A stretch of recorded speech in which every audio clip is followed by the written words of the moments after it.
Fala galera, tudo bem com vocês? Estamos iniciando aqui mais uma aula do nosso curso de Swift. E nessa aula, né, a gente vai falar de um conteúdo muito importante aqui da linguagem, que é o conteúdo de array, né? Hoje a gente vai ver como que funcionam os arrays ou as listas, né? Queiram você chamar assim. E vamos lá, o Matheusão vai trazer aqui para a gente conteúdo massa sobre array e no final a gente vai aprender bastante. Show demais. Então, gente, a gente já viu aí em aulas anteriores, né, como criar variáveis constantes e querendo ou não, a gente tinha, acho que a palavra que resume ali é singularidade, né? A gente conseguiria armazenar o dado de um tipo de forma única, né? Então, tipo assim, a gente não viu ainda como armazenar, por exemplo, um conjunto de nomes, uma coleção de nomes, uma lista de nomes ou uma lista de números, uma lista de booleanos e por aí vai, né? E aí, a gente traz aí o primeiro tópico, né, desse assunto de coleções, que é o array. E aí, como o Iago falou, o array, ele é uma lista, tá? Ele é uma lista onde a gente pode armazenar uma coleção de dados. Essa lista, ela é ordenada, então eu consigo acessar os elementos dessa lista em ordem, né? E isso diz muito também sobre a forma de armazenamento dessa lista na memória. E outro ponto é que os elementos armazenados nessa lista têm que ser do mesmo tipo, certo? Então, eu não posso criar uma lista, um array aqui, né, e colocar um elemento ali na primeira posição do tipo inteiro, na segunda posição do tipo double, na terceira posição do tipo string, tá? Isso a gente não consegue fazer, beleza? Então, vamos lá. O primeiro tópico que eu quero trazer aqui, né, depois dessa definição, é como declarar um array. E aí, assim como nas variáveis e constantes, né, a gente conseguia usar inferência de tipo e declaração explícita, a gente tem a mesma coisa aqui nos arrays, né? Então, eu vou usar aqui primeiro a inferência de tipo, né? Vou criar aqui um array. E aí, para criar o array, gente, né? Olha aí que é uma constante, né? Logo, esse array aqui é imutável, né? Sinal de igual recebe. E aí, o símbolo dos colchetes, do array, né? São os colchetes. Então, abri e fechei colchetes. E aqui eu posso colocar, né, de forma sequencial. E lembrando que é um estudo de dados ordenado, né? Os elementos do meu array. Então, posso vir aqui e dizer, ó, a primeira posição do array aqui é 0, a segunda posição 1, 2, e por aí vai, né? Nesse caso aqui é um array de números inteiros, né? O tipo dessa minha constante. E a gente tem que lembrar que o array é uma lista indexada, né? E o primeiro index, desse array é o index 0. E por aí vai. O segundo elemento é o 1 e assim sucessivamente. Quando a gente for ver ali na parte de como acessar os elementos de um array, a gente vai ver no detalhe, né, esse acesso via index e alguns problemas que podem ocasionar, né, um crash da sua aplicação. Né, Matheus, o que é um crash? Não sei o que é o crash. Crash, gente, é um erro que acontece em tempo de execução e aí o seu app simplesmente fecha do nada. Então imagina que tu programou alguma coisa errada, né, no teu aplicativo e aí o teu usuário está lá lindamente, belamente usando o teu aplicativo e do nada ele faz alguma ação que o app fecha, ele não recebe nenhum feedback, ele fica sem entender o que aconteceu e vai lá reclamar no teu atendimento, falando, ó, meu app fechou, não consegui fazer o Pix, não consegui pagar, não recebi meu pedido, enfim. Né? Então, a gente tem que evitar ao máximo esse tipo de problema, né, esses crashes aí em produção. Beleza? E a gente vai ver um cenário de arrays que pode acontecer isso e como evitá-los. Mas essa é uma das formas, gente, de declarar um array, certo? Só que esse array aqui, né, ele é imutável. A gente vai ver ali no futuro, né? Outras formas de adicionar elementos no array, mas uma forma aqui, né, usando uma função bem conhecida, que é o append, né, e com essa função append, eu consigo colocar um elemento no final dessa lista. Né? Então, vamos supor que eu quero colocar, né, o número 10 no final dessa lista. Só que vocês veem aí que o Xcode não deixa, né? Ele já começa a gritar com a gente. Então, basicamente, o que ele está dizendo é o seguinte: esse array ele é imutável, né? Por quê? Se vocês lembrarem lá do conteúdo de constantes e variáveis, né? A constante, né? E quando a gente usa let, ela é imutável. Eu não consigo, depois que eu atribuir, eu não consigo mudar o valor dela. E essa regra se aplica para os arrays também, né? Então, para definir uma array imutável, né? Que é o próximo tópico aqui, eu posso simplesmente copiar e colar esse código, certo? Só que aqui Eu vou colocar aqui array true. Só que aqui, ao invés desse array ele ser uma constante, eu coloco ele como var. Eu coloco ele como variável. E aí eu consigo mudar o conteúdo dele. Né? Eu consigo adicionar um novo elemento, eu consigo remover um elemento, eu consigo atualizar o elemento em uma posição específica e por aí vai. Né? Então, o caráter mutável dos arrays, assim como as variáveis, é definido pelas palavras reservadas let e var. Let, eu crio um array que eu não consigo mudar, e quando eu uso var, eu crio um array que eu consigo editar, consigo atualizá-lo. Beleza? E aí, gente, nessas duas abordagens aqui, a gente sabe que é um array de inteiros, né? Porque debaixo dos panos está ocorrendo ali a inferência de tipo, né? Então o Swift ali, por meio dessa atribuição, ele já sabe que esse cara aqui ele é um array de inteiros. Mas vamos supor que eu quero definir um array vazio. E uma das regras é o seguinte, eu não consigo criar um array para depois dizer qual que é o tipo dele. Eu não consigo. Então, no momento que eu crio um array, eu já tenho que dizer qual que é o tipo de dado, né, que vai ser armazenado ali. E se eu quiser criar um array vazio, a gente pode fazer de duas formas. Né? Eu posso criar aqui um var array de exemplo, né? E aí eu posso fazer de duas formas. Eu posso colocar dois pontos, colocar aqui entre corchetes, né, o tipo que eu quero armazenar. E isso aqui está dizendo, ó, o que eu estou dizendo nessa linha? Que eu quero criar um array do tipo inteiro e eu já estou inicializando ele, né, um array vazio. Então é uma forma de usar aqui a declaração explícita e criar um array vazio. E outra forma também que a gente pode fazer, vou copiar e colar aqui, ao invés de usar essa atribuição, né, eu posso vir aqui, ó, usar abre e fecha parênteses e o sinal de igual. Né, essas linhas aqui de código elas são similares. Em ambas eu estou criando uma array de inteiros, inicializando ele com vazio. Né, inicializando ele com vazio. E elas são equivalentes. Beleza? E aí, gente, o que acontece? Eu falei lá na frente, né, que lá atrás, quer dizer, no futuro, né, eu falei lá atrás que o array, ele é uma coleção, uma lista ordenada e o acesso desses elementos pode ser feito via index. E eu falei que o primeiro elemento do array é o index 0 e por aí vai, né? O último index dele é a quantidade de elementos que ele tem. Eu vou trazer esse array aqui à tona, novamente, né, para a gente brincar um pouquinho. Eu tenho um array aqui de números inteiros, né? Arrayzinho de números inteiros. Beleza. E aí, no index 0, né, desse array, é o primeiro elemento. Então, o index 0. E como é que eu faço para acessar esse index 0? Eu posso vir aqui, ó, fazer um print, por exemplo, array. O index, ó, eu acesso via corchetes, tá? E posso colocar aqui 0. Então, eu estou dizendo que eu quero acessar aí o primeiro elemento do array. Certo? Então, se eu executar esse código, ele vai printar 50. Legal. Eu vou excluir aqui alguns elementos para a brincadeira ficar mais rápida. E eu vou printar agora o index 1, né, que é o próximo. Então, o index 1, vou colocar aqui um número diferente. O index 1 é o número 78, então ele vai printar aqui 78 no console. Se eu colocar 2, ele vai printar o 12 no console. Só que eu vou adiante. Vou colocar um 3 e olha que aqui que está o grande problema. Né? Vejam o que está acontecendo. Algumas vezes, né, o compilador é muito legal com a gente, e quando a gente faz uma coisa que ele julga inadequada, né, ele já avisa para a gente aqui com uma linha vermelha, falando, ó, você está fazendo errado, faça isso e isso para corrigir. Só que ele não está avisando nada, né? Então, para a gente, sim, na teoria, é um código normal, o compilador não está reclamando, eu posso executar. Eu vou executar esse código e vejam o que aconteceu. Crash. Né? Então, assim, se o aplicativo de si, e esse fosse o tipo de erro que tivesse no aplicativo de vocês, quando isso acontecesse, o aplicativo ia fechar do nada. Assim, o usuário ia ficar sem entender o que foi que ele fez que ocasionou esse problema. Né? Mas o que está acontecendo nesse erro aqui? Porque o acesso de elementos via index, ele é perigoso. Né? É perigoso quando? Quando você tenta acessar um elemento, uma posição, um index que não existe. Né?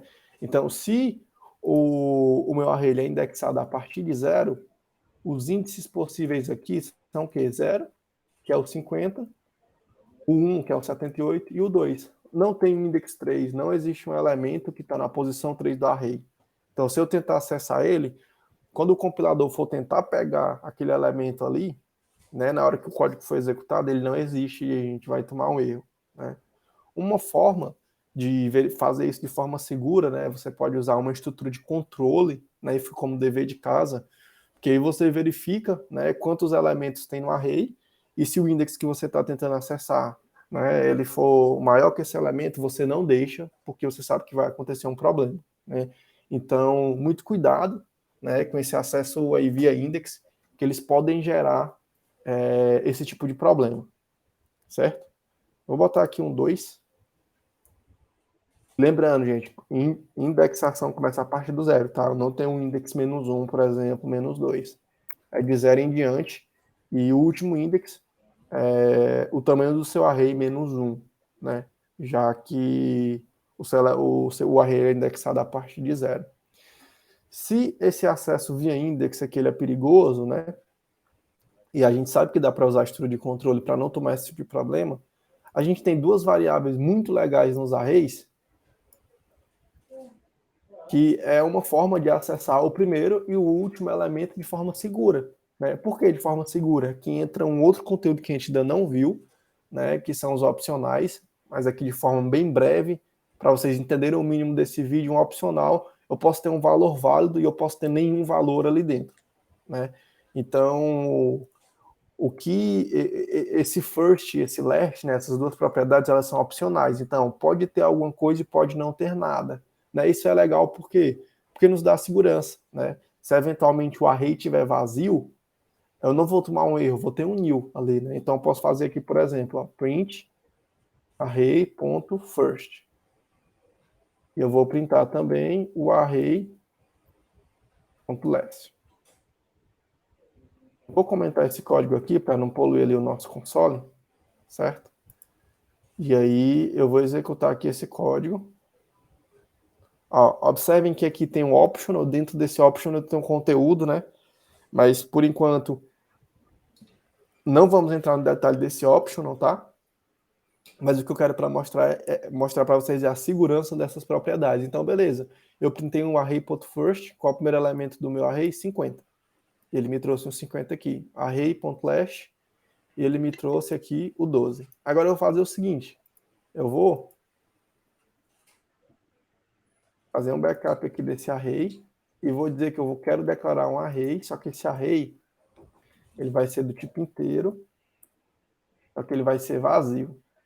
E vou continuar tentando acessar aqui o ponto first e o ponto last. Essas propriedades elas nos trazem segurança porque o array está vazio. Então, o array.first, o primeiro elemento é qual? É nenhum. O último elemento do array, nenhum também. Será que ele vai quebrar? Não quebra, né? Eu executei o programa que ele rodou normalmente. Por quê? Porque é o que eu falei, né? Esse array.first é uma propriedade segura. Se o array estiver vazio, ele retorna nil. Né? E o ponto last também. Se o array estiver vazio, ele retorna nil. Em contrapartida, né?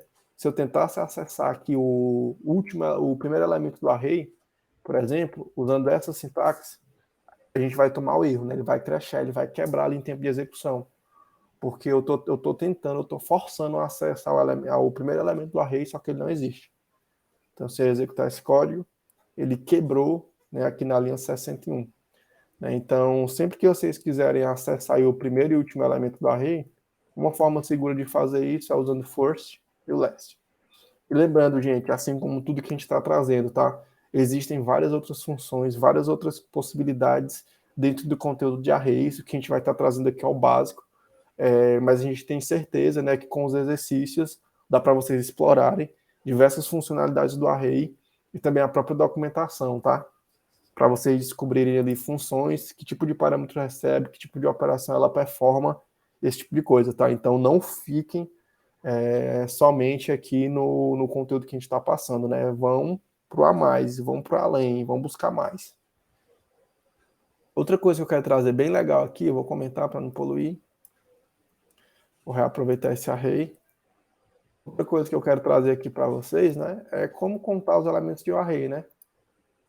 Vamos supor que eu tenho esse array aqui, eu quero saber quantos elementos tem dentro dele. Muito simples também. Todos os arrays, independente do tipo, ele tem uma propriedade chamada count, né? E essa propriedade retorna um número inteiro que mostra para a gente a quantidade de elementos que tem no array.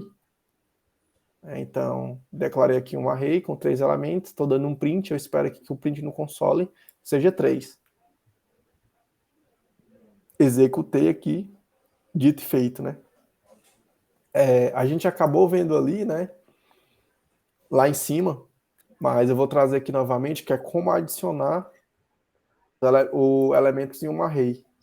Né? Então, primeira regra, né, tem que lembrar que para adicionar elementos ele tem que ser mutável. Né? Para ele ser mutável, eu tenho que declarar ele como variável aqui. E para adicionar um novo elemento, né, eu vou, por exemplo, aqui declarar esse array, dar um print nele antes. E vou dar um array aqui, ponto .append, que é a função para achar o elemento que eu quero inserir. Lembrando que o append ele adiciona um elemento ali no final da lista, né? Existem outras funções também para adicionar elementos. Existe uma função que você pode adicionar um elemento em um index específico. Só que quando você trabalha com index, tem que tomar esse cuidado, né? Porque se você estiver acessando um index que não existe, vai dar erro em tempo de execução. Mas aí fica como dever de casa também dar uma olhada, só estou falando aqui para vocês, de outras possibilidades de adicionar elementos em um array. Tá? Então, declarei um array com 3 elementos, printei ele, vai printar o array com 3 elementos, depois estou adicionando aqui o número 10 no final e estou printando de novo. Né, vou executar, então ele trouxe aqui a lista, né, de números 50, 7, 8, 12, né, na linha 91 eu dei um append, então ele adicionou e quando eu printei, né, ele printou aqui o meu novo array com 4 elementos. Então essa é uma das formas segura, né, de adicionar elementos no seu array. Da mesma forma, né, você pode também remover, né, elementos do seu array. Então, eu vou trazer aqui um exemplo de código, que eu já tenho pronto. É que eu estou usando duas funções de remoção, certo? Na verdade, eu estou usando 3. Eu declarei aqui um array, né, com 5 elementos. Estou printando ele e depois, ó, olha que eu uso aqui uma função remove last. Então, o nome da função é bem descritivo, já não estou removendo o último elemento do array. Então, o meu novo array, né, ele vai conter 1, 2, 3 e 4, porque eu removi o último elemento, que era o 5. Nessa função aqui, eu usei o remove at, né, e estou passando o index. Então, eu estou pedindo para ele remover, né, o elemento que está no index 2. Quem que está no index 2, né? Beleza, o meu novo array é 0, 2, 3 e 4, porque eu removi o último. Né? Então, aqui é o index 0, o index 1 e o index 2, né? Então eu estou removendo o elemento 3. Então o meu novo array, ele vai ter só 1, 2 e 4. E aqui eu estou usando outra função de remoção, que é o remove all, né? E aí ele vai remover, de fato, todos os elementos do array. Eu fiquei com a dúvida agora, se a gente, como tem ali o remove last, a gente tem o remove first. Deixa eu dar uma olhada aqui, eu não me recordo, mas Aí ele tem o remove first também. Legal, então você poderia remover também o primeiro elemento, o último, o index específico, todos. Dá para remover elementos também, ou adicionar elementos, dependendo de uma condição, só que isso já envolve um conteúdo que a gente vai ver lá na frente, né, que é a parte de closure. Mas quando a gente vê esse conteúdo, a gente retorna para essa parte de arrays para trabalhar com uns exemplos mais complexos. Mas eu acho que esses aqui, por enquanto, remove first, remove last, remove at index, remove all, tá de bom tamanho para esse conteúdo aí da parte de remoção de arrays. E mais uma vez reforçando, galera, que cada vídeo nosso aqui tem todo o material descrito com os exemplos de código que a gente está usando. Né? É só acessar aqui na descrição do canal o material.